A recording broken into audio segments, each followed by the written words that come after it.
नमस्कार. ज्यांनी ज्यांनी वेगवेगळ्या चळवळीत काम केलं आहे त्या प्रत्येकाला एक गाणं माहीत असेल. म्हणजे राष्ट्रीय स्वयंसेवक संघ असो किंवा सेवा दल असो, ते ज्या शाखेत सगळे जात होते त्यांना हे गाणं चांगलंच ठाऊक असेल. म्हणजे स्मरणशक्तीसाठी हे गाणं म्हटलं जायचं. आणि ते गाणं होतं डोंगरचा म्हातारा शेकोटीला आला.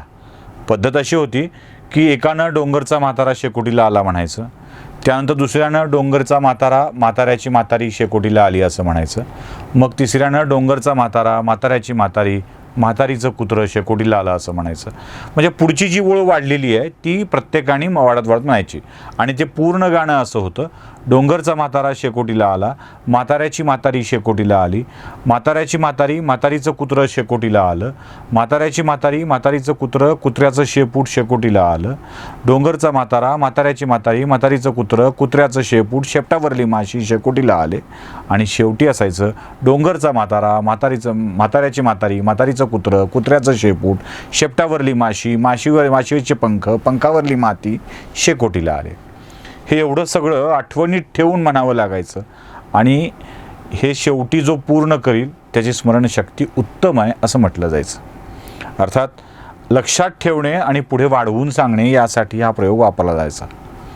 राजकारणात आता ज्या घटना घडत आहेत ना, त्यात आपल्या सगळ्यांची स्मरणशक्ती स्मरणबुद्धी तल्लख आहे की नाही हे तपासण्याची वेळ आलेली आहे. तुम्ही एक चित्रपट मराठी बघितला असेल, त्यात एक पत्रकार आहे आणि तो पत्रकार सातत्यानं एकच प्रश्न विचारत असतो, मारुती कांबळेचं काय झालं. राजकीय डावपेचामध्ये वेगवेगळे विषय समोर येतात, पण तो आपला त्या प्रश्नाचा हेका सोडत नाही, मारुती कांबळेचं काय झालं. शेवटी त्या प्रश्नाची तड लागते. एक पत्रकार तो प्रश्न लावून धरतो म्हणून तो समोर येतो तो चित्रपटामध्ये. आता अशी स्थिती आहे की फक्त मारुती कांबळेचं काय झालं असं विचारून जमणार नाही, तर डोंगरचा म्हातारा म्हाताऱ्याची म्हातारी म्हातारीचं कुत्रं कुत्र्याचं शेपूट शेपटावरली माशीचे पंख पंखावरली माती असं सगळं विचारायची वेळ आलेली आहे. प्रकरणच इतकी घडत आहेत की एक झाकायला दुसरं काढलं जातं आणि दुसरं झाकून तिसरं बाहेर काढलं जातं. अशी वेगवेगळ्या प्रकरणांची स्थिती आलेली आहे. लॉकडाऊनला देशामध्ये सुरुवात झाली, कोरोनाचा कहर वाढू लागला आणि प्रकरणांची जंत्री समोर येऊ लागली. आता जशी जशी एक एक नवनवी प्रकरण समोर येत आहेत तसतसं एक एक प्रकरण विस्मरणात चाललेलं आहे. म्हणजे अगदी मार्चला लॉकडाऊन सुरू झाला आणि एकेका प्रकरणाला व्हायला सुरुवात झाली. सगळ्यात मोठं प्रकरण पहिल्यांदा घडलं ते अभिनेत्री दिशा सलियानचा मृत्यू.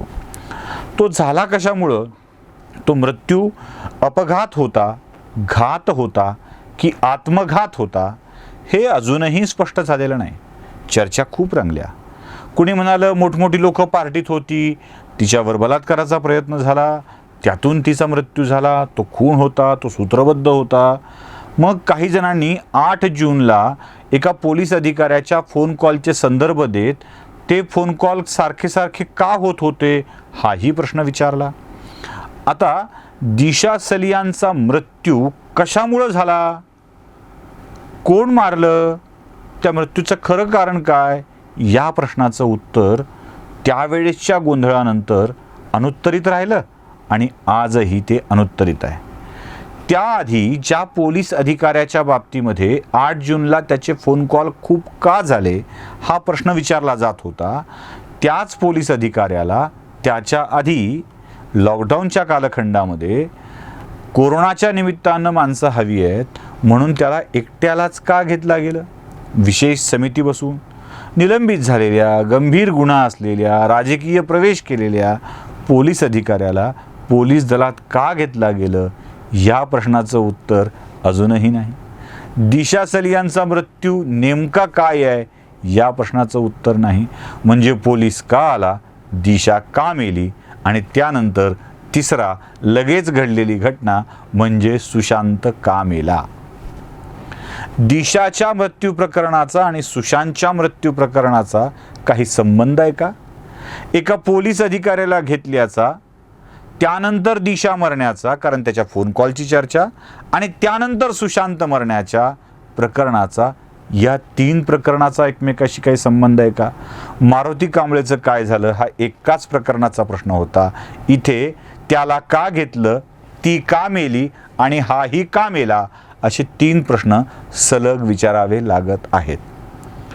आता खरं तर या सगळ्या गदारोळामध्ये रोज एक नवं प्रकरण येत असताना आपल्या सगळ्यांना या 3 प्रश्नाचा विसर तर पडला नाही ना, हा प्रश्न मागे राहतोच आहे. प्रकरणांची जंत्री आहे. आता यानंतर वाधवान प्रकरण पुढे आलं. म्हणजे खंडाळ्यावरून महाबळेश्वरला जाण्यासाठी त्यांच्या फार्म हाऊसवर एका पोलीस अधिकाऱ्याने अमिताभ गुप्तांनी परवानगी दिली. त्यानंतर गुप्तांना सक्तीच्या रजेवर पाठवलं गेलं आणि जशी गुप्तांची विश्रांती पूर्ण झाली तसे गुप्ता पुण्याचे पोलीस आयुक्त बनले. आता गुप्तांचं पुन्हा आयुक्त होणं आणि गुप्तांनी पत्र देणं यामध्ये कुणी बडी आसामी आहे का?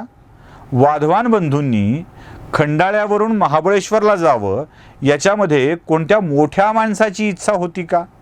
आणि म्हणूनच कदाचित ही बातमी लीक केल्यावर दुसऱ्याच एका प्रकरणात पत्रकाराला अडकवण्यात आलं. जशी पहिल्या 3 प्रकरणाची लिंक सांगतोय ना, तशी इथे देखील लिंक आहे. वाधवानला कुणाच्या सांगण्यावरून परवानगी दिली होती की ती एकट्या अमिताभ गुप्तांची होती, या प्रश्नाचं उत्तर अजूनही मिळालेलं नाही. आता वाधवांशी संबंध पुढे येतो. बांद्रा स्टेशनवरती, लोकलच्या बांद्रा टर्मिनसवरती नाही, बांद्रा स्टेशनवरती प्रचंड गर्दी जमली आणि ती गर्दी ABP माझाच्या बातमीमुळे जमली असं सांगितलं गेलं आणि त्या बातमीसाठी राहुल कुलकर्णीला जबाबदार धरून अटक करून मुंबईला नेलं गेलं. आता ही गर्दी कोणाच्या इशाऱ्यावरून जमली होती? राहुल कुलकर्णीचा गुन्हा तर वापस घेतलाय. राहुल कुलकर्णीवर गुन्हा का टाकला होता? पुन्हा वाधवान प्रकरणाची लिंक येते. वाधवान प्रकरणामध्ये राहुल कुलकर्णींनी बातमी एक्सपोज केली म्हणून राहुलला अटक केलं गेलं. बांद्राच्या गर्दीचं बालंट राहुल कुलकर्णीवरती टाकलं गेलं. ते बालंट काढून घेण्यात आलं. ती गर्दी मग होती कशी, झाली कशी, केली कोण, कुणाच्या सांगण्यावरून झाली, या प्रश्नाचं उत्तर अजूनही मिळालेलं नाही. मग अधिकारी का घेतला? दिशा का मेली? सुशांत कसा मेला? वाधवानला कोण सोडलं? आणि त्यानंतर बांद्र्याची गर्दी कोण जमवली? अशी प्रश्न मारुती कांबळेचं काय झालंय याप्रमाणे विचारायला हवी की नको? पुढचा मुद्दा पालघरचा. एका संतप्त जमावानी संशयापोटी साधूचा बळी घेतला. हा फक्त संशयापोटीचा बळी होता की सूत्रबद्ध षडयंत्र? असं म्हणतात की आश्रमाच्या जागेचं काही वादंग आहे, तिथल्या काही लोकांनी हे केलंय का? या प्रश्नाचं उत्तर अजूनही मिळालेलं नाही. पालघरच्या साधूंच्या मृत्यूचं काय झालं? मारुती कांबळेचं काय झालं? याप्रमाणे याही प्रश्नाचं उत्तर आपल्याला मिळायला हवंच. चला जाऊ द्या. संजय राठोडच्या प्रकरणामध्ये राठोडांचा राजीनामा घेतला, पण पीडितेला न्याय मिळाला का? एक राजीनामा हा न्याय असू शकतो का? संजय राठोडांच्यावरती कोणती कारवाई झाली? कोणत्या स्वरूपाचा गुन्हा दाखल झाला? मारे सगळ्यांनी पत्रकार परिषदा घेऊन वारेमाप प्रसिद्धी मिळवली, पण ती पीडिता जिचा मृत्यू झालाय तिच्या मृत्यूला कारणीभूत कोण? कारण आजही संजय राठोड मी यात निर्दोष आहे हेच सांगतायत. मग संजय राठोड निर्दोष आहेत तर त्या पोरीला उगीच्या उगी मरावं वाटलं का? त्या लेकराने उगीच्या उगीच आत्महत्या केली का? खरंच कर्जानं आत्महत्या केली आहे का? खरंच तिला आजार होता का? ती आजाराने त्रस्त होती की अन्य कोणत्या कारणाने त्रस्त होती? तिचा आजार तरी नेमका कोणता? या सगळ्या प्रश्नाची उत्तरं अजूनही मिळालेली नाहीत. अशी महबूबच्या प्रकरणात देखील घडलंय. असं आणखी काही प्रकरणात देखील घडलंय. 2 मंत्री अडकलेत. या सगळ्यांच्या प्रकरणामध्ये उत्तर शून्य आहे. जसं मारुती कांबळेचं काय झालं या प्रश्नाचं उत्तर तिथल्या पत्रकाराला मिळालं नाही ना, तसंही आमच्या पत्रकारांना या प्रश्नाचं उत्तर मिळालं नाही. चित्रपटातल्या पत्रकाराला तरी किमान आंतरिक तळमळीतून ते उत्तर हवं होतं. इथल्या प्रत्यक्षातल्या पत्रकारांना, रिअल लाईफचा पत्रकार त्या प्रश्नाच्या उत्तरासाठी झगडला, रिअल लाईफचे पत्रकार त्या प्रश्नांच्या उत्तरासाठी झगडतायत का? पुन्हा डोंगरचा म्हातारा म्हाताऱ्याच्या म्हातारीसारखं. काय झालं? वाझेला का घेतलं? दिशा का मेली? सुशांतचा मृत्यू कसा झाला? वाधवानला कोण सोडलं? बांद्र्याची गर्दी कोण जमवली? संजय राठोडच्या प्रकरणात कुणाचा फायदा? कुणाला न्याय दिला का? आणि पालघरच्या प्रकरणात साधू मेले तरी का? या प्रश्नाची उत्तरं अजूनही मिळत नाहीत. प्रत्येक प्रकरण एकमेकात इंटरलिंक आहे, जोडल्या गेलेलं आहे. एकामुळं दुसरं घडलंय, दुसऱ्यामुळं तिसरं घडलंय. आता या प्रकरणाची फारशी चर्चा होऊ नये म्हणून पहिल्यांदा घडलं ते अंबानीच्या घरासमोरच्या स्फोटकांचं प्रकरण. अंबानीच्या घरासमोर स्फोटकं कोणी ठेवली या प्रश्नाच्या उत्तरापेक्षा सुद्धा एक महत्त्वाचा प्रश्न आहे, अंबानीच्या घरासमोर स्फोटकं का ठेवली, कशासाठी, हेतू काय होता, कोण ठेवली हे उघड होईल, हेतू काय होता हे देखील स्पष्ट झालं पाहिजे. त्याशिवाय आमच्या इथली व्यवस्था काय काम करते आहे, त्यांचे हेतू काय हे समजणारच नाही. अंबानीच्या घराच्या समोरच्या स्फोटकांमध्ये ज्याची गाडी इन्व्हॉल्व होती त्या मनसुखचा मृत्यू झाला, ती हत्या होती हे स्पष्ट झालं. त्या हत्या प्रकरणामध्ये मनसुखची हत्या नेमकी केली कोण आणि काय झाकायला हे कुठे उघड झालंय. निलंबित पोलिसाला अटक झाली, आणखी काही लोकांना अटक झाली, प्रकरण सोडवलं असं सांगितलं गेलं. आम्ही देखील प्रचंड कौतुक केलं. पण या कौतुकानंतर त्याचा खरा मास्टरमाइंड कोण, त्याचा खरंच अंबानीच्या स्फोटकात असलेल्या व्यक्तीचा म्हणजे वाझेचा संबंध आहे का हे देखील लोकांच्या समोर यायला हवं. कारण एक प्रकरण काढायचं, त्यासोबत दुसरं करायचं, दुसऱ्याचा तपास तिसऱ्याकडे देऊन टाकायचा आणि सगळाच तपासाचा घोळघाळ करून टाकायचा.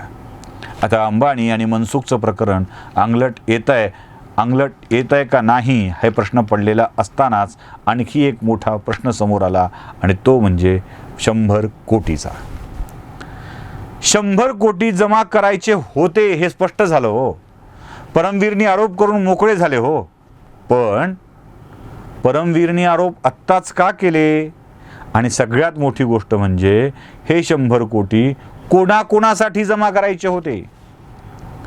परमवीरचा वाझेचा काही संबंध होता का, हे 100 कोटी खरंच कोणासाठी जमा करायचे होते, मारुती कांबळेचं काय झालं, याप्रमाणे याही प्रश्नाचं उत्तर मिळणं आवश्यक आहे हो.